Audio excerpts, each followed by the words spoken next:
started going to a construction site, and we get a little bit lost, some dirt roads, and as luck would have it, we run across the oyster farm. We find an oyster farm. I know nothing about it. Well, I knew nothing about it. We do now. We tour an oyster farm. American Builder starts right now.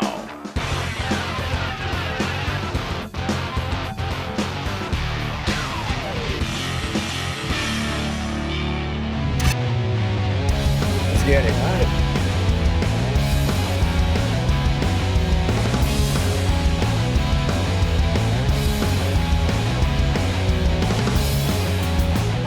So I just picked up, I don't know how many oysters that is, but 2,000 oysters. 3,000? Hard to guess at this size.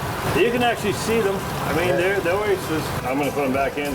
So that's a couple thousand oysters right there, and all these bins all around us, Brian. How many roughly are there? There's 55 barrels, and I stocked the oysters at about 100,000 per barrel. A little bit off, those are estimates, but it's about 5 million oysters. Yeah, right. How long, Paul, does it take to become that little guy right there to your plate? A year. Year to 2 years? Year to 2. They were in these same barrels at this time last year. Wow. So a year to get to that point, and they're still not ready just yet. Yeah. When we get them, they come on ice, but they're living, free-swimming, microscopic larvae. And then we have to go through the process of getting them attached to microculture, which is just ground up oyster shell, which I have in the hatchery to show you guys. Yeah. But and they attach themselves to that. They do, but we grind up that oyster shell at such a fine size that they only have enough room to attach one oyster per 1 grain of that shell. And that's how we get our single oysters versus the clusters like the wild oysters out here. Okay, so one of the first things we learned, this is not our field, right? Right. Aquaculture. What was it again? You remembered. Let me get back to it. It's the breeding, rearing, and harvesting of fish, shellfish, algae, etc. Seafood. He knows that we don't know this field, right? That's correct. We're confident. We barely made it out of high school. But we're getting there. Farming them is more sustainable. It's less pressure on the wild populations, which haven't recovered since the early 1900s in the Carolinas. And then it's a more safe way to do it because there's a lot more checks and regulations that we have to follow. We don't use any chemicals or anything like that. Anything we use to fertilize the algae in the ponds is just cottonseed meal. So, really? Yep. When we dry the ponds, we'll put about 80 pounds of cottonseed meal across the bottom of the pond and fill it back up. And once that dissolves into the water, the algae feeds off the nutrients and goes crazy. Wow. So, an adult oyster filters 50 gallons of water through it a day. Really? Yeah. So and just that amount of flushing gets rid of any of that contamination and bacteria and everything else. Wow. So like he was explaining, typically they're in the river, so you have natural water flow, right? Right. Not in the pond. No. They're going to have to make artificial currents. How do you do that again? I don't know. I think it's something intricate. Let's check it out. In our drains over there, our risers, we'll put a plywood board with a gate at the bottom so that when we drop the level out of the riser, it drains off the bottom of the pond because all the algae in the pond grows in the top 18 inches of the water. Right. So if we don't put that gate to make it drain off the bottom, we're draining all of our algae off the top. Yeah. But by dropping it a foot or two and waiting a day and raising it back up, we force that water to kind of breathe out to the corners of the pond. Right. And that creates a little bit more movement and flow to help feed the oysters as well. So it wasn't all that difficult. It came down to just moving some boards around. But what was it actually doing? I missed that part. Okay, what it is you're just blocking off the top part because the algae would roll off. They need to keep the algae, so they're blocking the top part off and the water goes underneath. Pretty tricky. Real tough stuff. If it was up to Paul, if it was up to Paul and I, there'd be no more oysters. We'd be eating shrimp. Hey, you like crab? They seem to be everywhere. So a lot of other people figured out how to do it in the rivers already, but we can't find any literature on the right way to do it in the ponds, so we're finding the right way. Yellow breaking ground. This is really unusual. This is something that's not out there whatsoever. So will you produce a better oyster? I'm very fond of our oysters, but it's kind of like try some now. It's kind of like wine, though. It's more what your preference is. Right. Ours are really salty, and then they pick up a little bit of a mineral flavor from the clay in the ponds that finishes off after the salty. So he explains in detail about how they grow algae and the dates on it and what it means to each different phase of growing oysters. This is way over the top. I'm gone now. It's I'm over done. my head. We're heading into the algae room or the chemist room, or wherever it Breaking starts. Bad area. Brian, he knows what he's doing. Yeah. I'm listening to him. Thank God he knows. I'm but lost. they're all different colors, and they mean different things, and how much they flush even at this age. And I'm pretending I'm with them. Saw the drift a little bit, but I know the end result is we got good lobsters coming. Lobsters always. Lobsters. So this is the hatchery. This is where all the magic happens. None of this is running right now, but this is a outdoor algae growing system. These are our broodstock oysters. We'll use these to breed larvae. I fed them about 3 hours ago, and you couldn't see through this water at all. You couldn't see any of the oysters. And before I leave today, this will be all the way crystal be clear. gone. Yep. 50 gallons apiece. Yep. And I've got 200 oysters in there. Wow. So, They're good size. yep. That's crazy how they filter them. This is where all of our larvae will spend the first, 10 to 16 days of their life is in this room. I'll run 4 of these tanks at a time, and I can do about 10 to 20 million oysters per tank in here. They're old feed silos cut in half. They were built 30 years ago, but they work great for what we're doing. Yeah. Every day they'll get drained down and caught on these little baskets here. And this is 50 micron mesh. So all the larvae will get caught in that, and they'll get stocked into 4 clean tanks with fresh algae.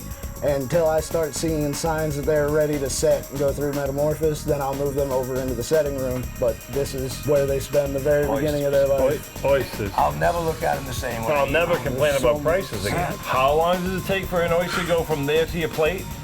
But a year to 2 years, and that seems kind of crazy, but some grow a lot faster than others from what Brian was telling us. All about feeding, Some are more eating, aggressive, I think. And they watch them and keep the sizes and keep them in separate bins and whatnot. Yeah. This is a science. It's a this science. is not just go get your oysters. Yeah, Think no. about it. Next time you complain about how much an oyster costs, stop. Check this out. So Brian brought us up. He came clean. This is actually Breaking Bad. There's no way this is legal. Now I know why we went down a dark road What? 10 miles before we got here.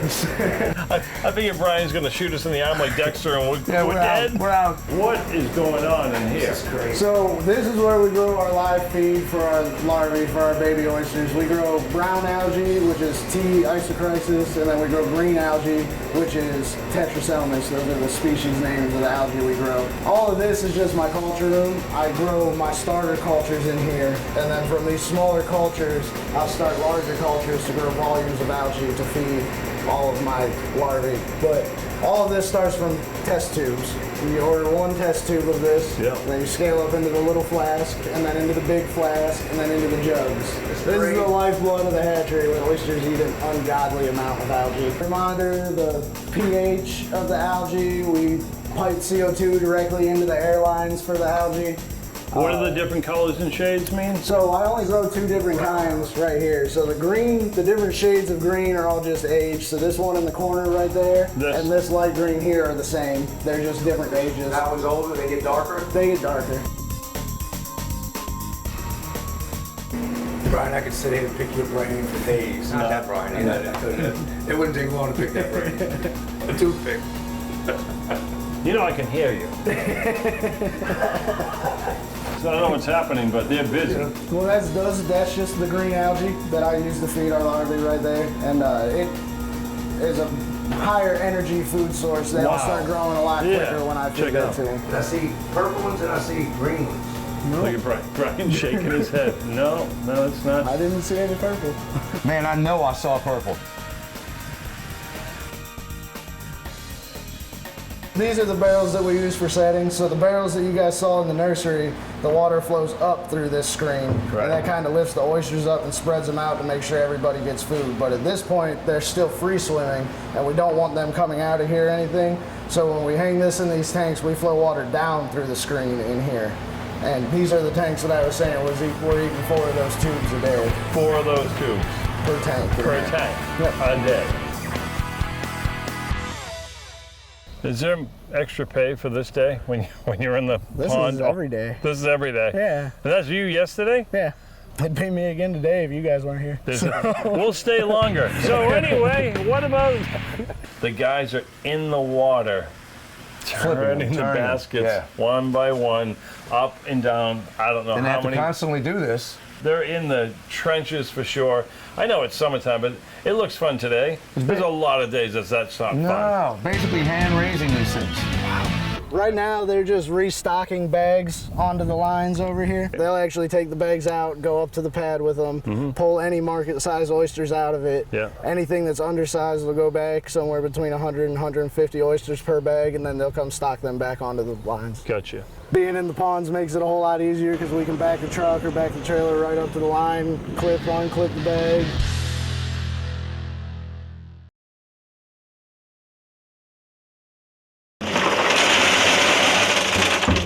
So this is just while we're working through them, we sort them by size before we restock them back into the ponds, because having larger oysters in the bag with smaller oysters leads to us getting out competition. The larger oysters will eat more and choke out the smaller oysters, and then they won't grow right. So by separating them by size, we at least eliminate some of that. It still happens, like some oysters are going to eat more and take off and grow faster, but we're helping them all kind of stay on an even keel by sorting them by size. Yeah, it cleans them with the pressure sprayers in there, and then as they tumble, a lot of the shape in our finished oysters comes from this machine, because as it breaks the lip of the oysters off, it makes the oysters start to grow more of a fan shape instead of growing into a blade shape. Right. So, you know, the wild oysters here are all long and skinny because they're all sitting in one place and they're trying to outgrow the mud that's building up around them. So they have to keep growing up and out of the mud. But these are on the surface of the water, and we chip that lip off of them, which promotes a deeper cut, that promotes them fanning out and getting round, and it promotes, you know, just a lot better shape. When I order oysters tonight, I'm going to tell that waitress who weighed us so much about the oysters. This is not fanned out the way that I really like them. You don't tumble them, do you? Yeah, no, we know. Yeah, Paul knows, trust me. Fun fact, Brian brought it to my attention while we had a couple of beers. So plenty of things to do with oyster shells. You see them in driveways, crushed. There's a lot of things they do with them, but really fine. You'll see them for sale. If you feed your chickens, it's organic food for your chickens to make their shells harder. I did not know that. 101 oyster shells. So these are our more fanned out ones here. Start getting nice and round. Yeah. They're not real long and skinny. There's a rock with food in it. So gotta thank Brian for showing us around. We're coming back for some big cookout. That's gonna be part 2 of this whole thing. But for right now, we've learned pretty much about them. I held 5,000 oysters. in the palm of your hand. So I don't want to tell them. I put it down. I'm like, some of them are sort of stuck in your pocket. Some of them are stuck to me. I mean, good. I don't want to. But he said it right. It's a rock with food in it. That's all an oyster is. It's amazing how much they can take. So we've done algae. We've done filtration. We've learned how they spin them, how the water comes in and out. Anything left? Everything. Time to eat them. So. How can we come here and not beg for a little food? And of course, Brian's an expert and shucks them. And the bonus of the day is we make our camera guy John eat one, because that's entertaining, because he doesn't like oysters. He doesn't like oysters. Brian, thanks. We'll see you soon. Totally different taste. A little bit of salt to them. Like you said, yeah, man, absolutely delicious. We went from the babies to the plant to how they grew them up back. Homegrown. And then the flipping over to eating them. And the mom was right here. I did it all. When do we tell Paul they're not that good? Now. That is really good. It is. I'll eat another one. You must eat them just to see how they're coming along. Once you get a good hold on the hinge there, I put my thumb on the blade and just twist, and it pops that muscle off. And then when I slide this in, I cut the muscle the rest of the way loose. Get rid of the top shell, cut the muscle loose on the bottom. Yeah, you've done a couple in your day. Yep. That one's for you if you want it. Here you go, down the hatch, boom. Boom. You missed the boom. Good. Want to keep your first shell? Hey, we're back here with Brian and Paul. So we got rained out last time. We did. And then we got promised some food. I promised some beer. So we waited a few months to drain the pond down. And so far we're right on course here. We got beer, we got the pond down, and we got fishing poles. We're going out to the sand flats? The sand flats. We're going out to the sand flats. I have no idea what that is, but we're heading that way. It's just a pretty little spot to go look at. Let's go. Let's check this baby out.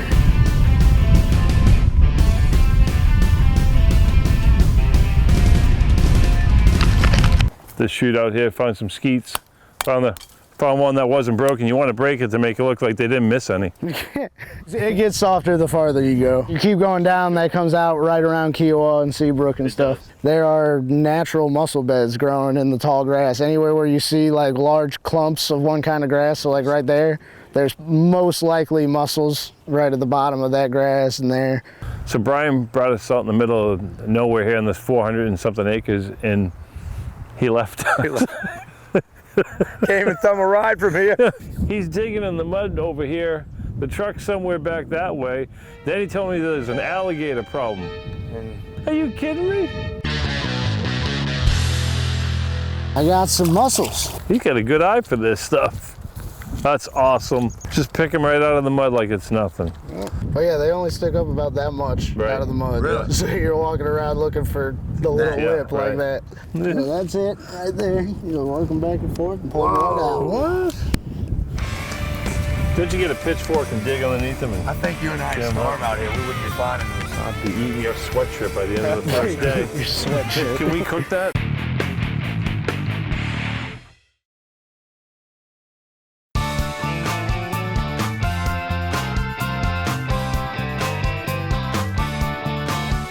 We do have a bottom lease, and we will grow bottom oysters out here in cages. Way out here by the Way land. out along that tree line out there. Really low tides and tides where we can't get back into where the ponds are. We'll dock here and we'll walk them back down this long dock with a cart and into trucks and everything. It saves us the trouble of having to wait to work on a tide cycle. Wow.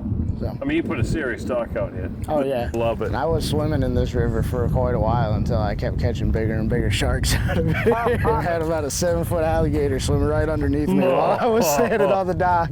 Yeah. I'm gonna Look stick at the car right I'm gonna there. stick to the pool. Look. Oh yeah. Yeah. That thing is all teeth, man. Yeah, no, that thing will tear you up. Oh, yeah. Well, it drops off real quick right past that. So right about where our floating dock is, about 30 foot deep. Yeah. And it's, I mean, in here, it's 3 or 4 foot deep all the way up to that grass line.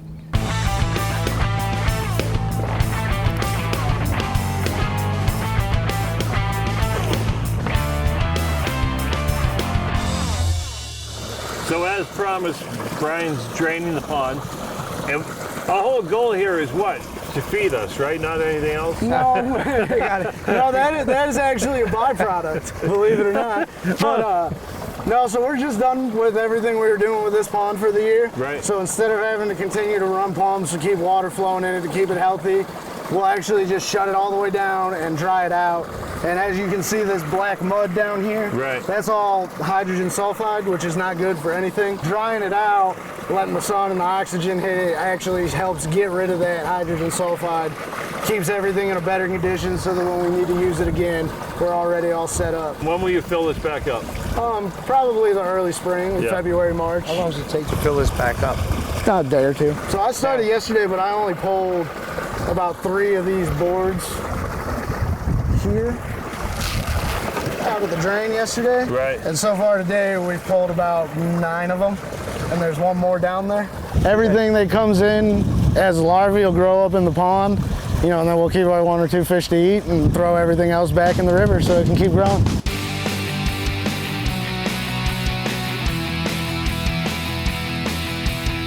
It was like a zoo, right? Yeah. Dogs, kids. This one little girl had flip-flops on. Flip-flops and pluff mud.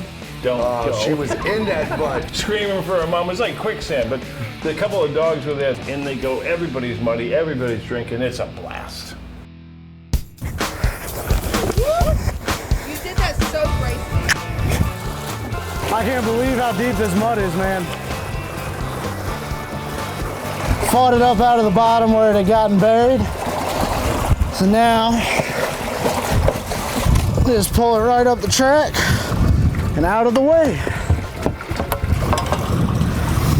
Whew. So that was the last board. So now, as much as the bottom here will let it, that'll drain the whole pond out.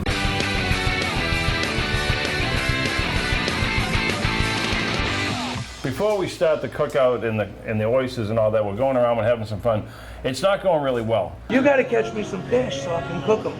There's not one crab, there's nothing in it. My buddy Chris, who picked up the hamburgers, picks up individual hamburgers, the bun, the cheese, the burger, the bun, all in packages. They're microwave one shot burgers. Well, we don't tell anybody what we do. Paul comes up with a plan. We open them all up and we throw them on the grill. You can make a mistake in life. Liked them. It's how you fix the mistake. That's how you fix it. Yeah. We A few beers and they never noticed. No, we drank 100 beers. They thought they were the best burgers ever.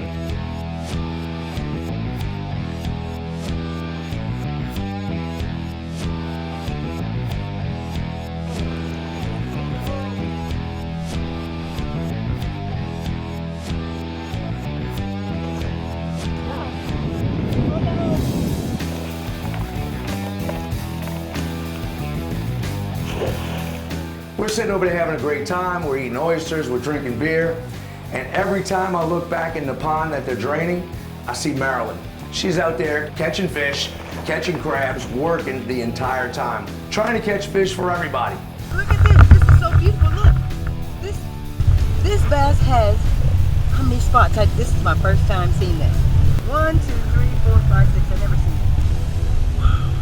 On both sides, too. Both sides. Great girl. So we had to drag her back, get her to drink beer, and have a good time with us.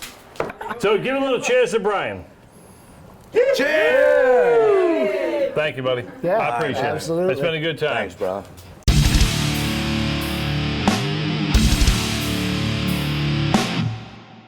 So thanking Brian again, thanking Paul again, everybody to get here. It was all good. Everything you said was true. Plenty of good people. We brought the beer. You're shucking all day long. People are fishing, having fun. Anytime you want to invite us back, Brian, we're coming. Oh, absolutely. And one more. Absolutely. No, that went uncoordinated and unplanned on both of our sides. Yes, and sir. had we planned it, it wouldn't have worked out better. Not as smooth as it went. Yeah, it went great. I know, buddy. Anytime you guys want to come back, absolutely. I'm taking that invite. Cheers. You got it. Cheers. Thank you.